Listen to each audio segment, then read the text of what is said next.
백유경 6번째 시간. 두 아들을 죽인 아버지.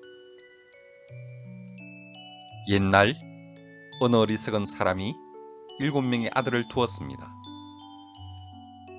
그러던 어느 날 첫째 아들이 먼저 죽었습니다. 그런데 그는 아들이 죽은 것을 보고도 장례를 치르지 않고 그대로 집에 버려둔 채 길을 떠나려 하였습니다. 그것을 본 이웃 사람이 그에게 말했습니다. 아들이 죽었으면 장례를 치르는 것이 마땅한데 당신은 왜 죽은 아들을 집에 버려두고 육신을 썩게 내버려둔 채 길을 떠나려고 하는가? 어리석은 사람은 이 말을 듣고 가만히 생각했습니다. 만약 장례식을 꼭 치러야 한다면 아들 하나를 더 죽여서 머리 2개를 메고 장례를 치르는 것이 더 멋있게 보일 것이다. 그래서 그는 다른 아들 하나를 더 죽여서 양손에 두 아들의 머리를 메고는 먼 숲에 가서 두 아들의 장례를 치루었습니다. 사람들은 그의 어리석은 행동을 보고는 일찍이 없던 일이라 여기고 매우 격분하였습니다. 이 이야기는 무엇을 말하려는 것일까요? 저는 계율과 참여에 대한 이야기라고 생각합니다.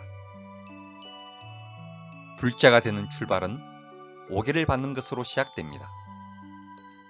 오계는 첫째, 함부로 생명을 죽이지 않고, 둘째, 남이 주지 않는 것을 훔치지 않고, 셋째, 삿된 음행을 하지 않고, 넷째, 거짓말하지 않고, 다섯째, 술과 같은 중독성 음료에 취하지 않는 것의 5가지 계율 지킴을 말합니다. 계율은 불자로서 반드시 지켜야 하는 부처님의 법입니다.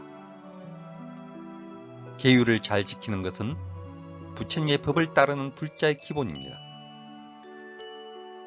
계율을 업신여기고 함부로 계율을 어기면서 자신이 불교도라고 한다면 이치에 맞지 않는 것입니다.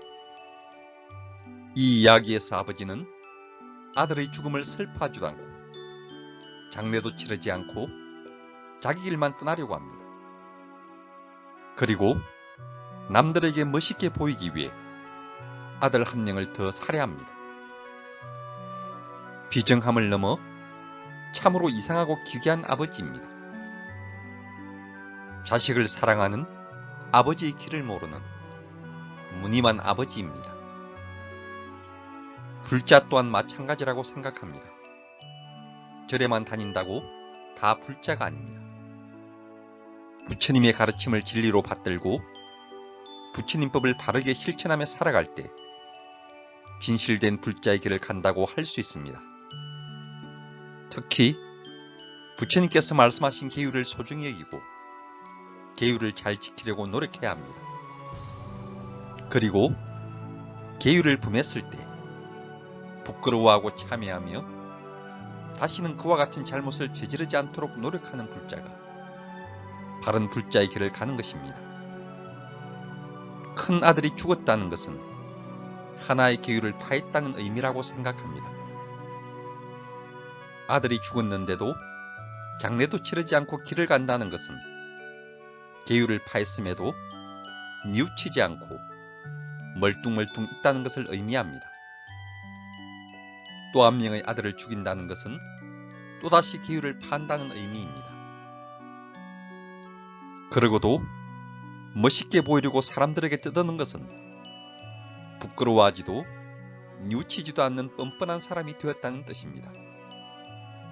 우리는 인간이기 때문에 잘못을 범할 수 있고 계율을 지키지 못할 때가 있습니다. 그래서 부처님은 참회를 통해 잘못을 뉘우치고 청정함을 회복하라고 하셨습니다. 자신의 잘못을 참회하지 않고 그냥 넘어가면 다음에 같은 잘못을 저지르고 계속 반복되면 무감각해집니다. 두 아들을 죽인 아버지는 계율을 어긴 잘못을 참회하지 않고 계율을 어기는 것을 반복하는 뻔뻔한 불자의 모습을 상징합니다. 우리는 이와 같은 어리석은 아버지의 길을 걷지 말아야 하겠습니다. 나무 석가모니불